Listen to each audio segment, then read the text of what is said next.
Hi everybody, this is Coach Stefano from Stefano's Training Systems. Today's video is sponsored by the art of keeping it real. What is real cannot be threatened. STS keeps it real. Today we're going to talk about how to navigate a youth soccer journey along with assessing if you're in a good environment or not. These questions came from a subscriber, so shout out Elmer Flores for subscribing and asking the questions. If you guys haven't seen my previous video called Why Men's Soccer in America Sucks, please check that video out. That will give you guys a little bit of context for this video.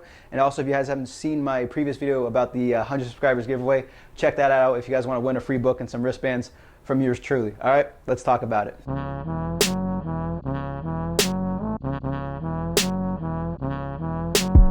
All right, so a couple questions that Elmer asked me. He asked, the first one was, how do I get minutes inside of a team where it's a tough environment to get minutes? And a couple examples of this can be the position that I play, the coach's child plays in my position, right? So although you can work really hard and you can try to do your best, the coach has a biological obligation to play their child. So it's going to be very tough to break that. And I'm not saying that all parent coaches are going to just push their kid onto the field and make them the superstar, but in a lot of cases, the coach will push their kid and try to make them the superstar, and anyone outside of that is going to get pushed to the side, right? Another example of this could be there's a central power in the team. So there's a couple parents that are linked with the coach, and the coach pushes those kids because the parents then give things to the coach, whether that's gas cards, frequent flyer miles, what have you, right? So, or let's say someone's like a chiropractor or surgeon, and they help. There's a bunch of different connections that can be there that would make it tough for you to be on that team if you're not somebody who does backdoor deals, right? So those are just a couple examples, right? So how do you get more minutes inside of one of these environments, right? So let's talk about it. First thing you got to do, go player to coach and ask the coach, what can I do to get more minutes? If you go parent to coach, the coach is probably going to spoon feed you a bunch of nonsense. Here's how I know this, because there was a coach that one of my coaches used to be the former U.S. men's national team coach, right? And what this guy was doing, right, whenever a parent would call him and say, hey, I just wanted to ask you a couple questions about my kid, blah, blah, blah, he would spoon feed all the parents the same line. I think your kid's very special and has a place here, blah, blah, blah, blah, blah. That way they can make sure that people stay and then they stop calling them, right? That way you can make some more money, because at the end of the day, the academy system and a lot of these travel teams is a great way to make a lot of money, right? For the people on top of them at least.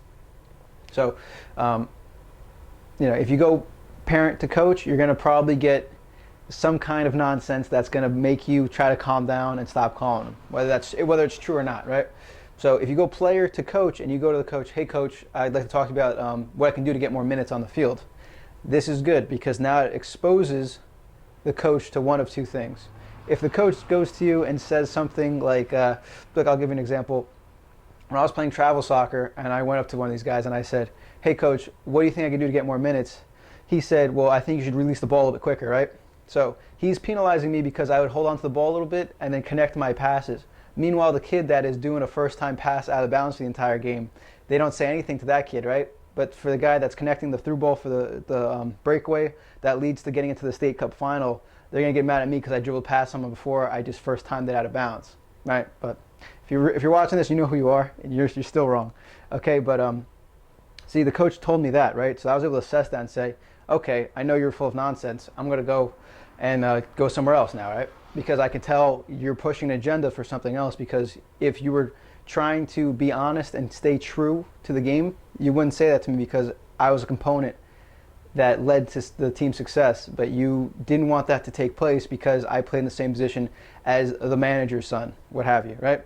So assess what they're saying, right? And now they could also do this. They could give you a criteria to match, and that way you'll be able to understand what they're looking for you to play on the field, right?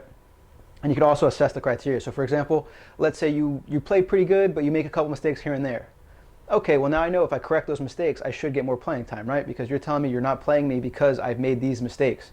Whether that's, in the final third, I shot it when I should have passed it, what have you, right? So all right, cool. Now I could fix those things. And if I fix them, you're going to give me more minutes because that's what you told me, right? So I met your standard. I should get more playing time.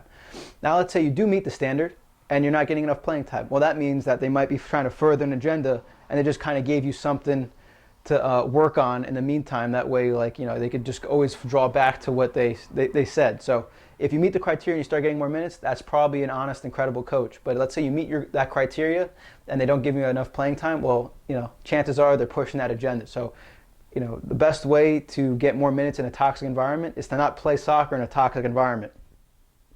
You know what I mean? Whether that's, academy, or there's some travel teams out there that are rough, right? Okay, and then Elmer asked me, and okay, if the academy thing is a lot of times a scam for a lot of people, right? Then what can I do to generate exposure to go play in college? Now, this is a very awesome question. Who gets more exposure? The guy that plays 5 minutes coming off the bench for an academy team, or the guy that plays 90 minutes every weekend for a travel team? The guy who's playing more is going to get seen by more people. It's also in your best interest to put the responsibility of generating exposure in your own hands. Well, that means going to ID clinics, creating a highlight tape, and emailing a bunch of coaches. Making sure that you're constantly working on your game and trying to figure out your own flaws. That way you can improve upon your weaknesses, right?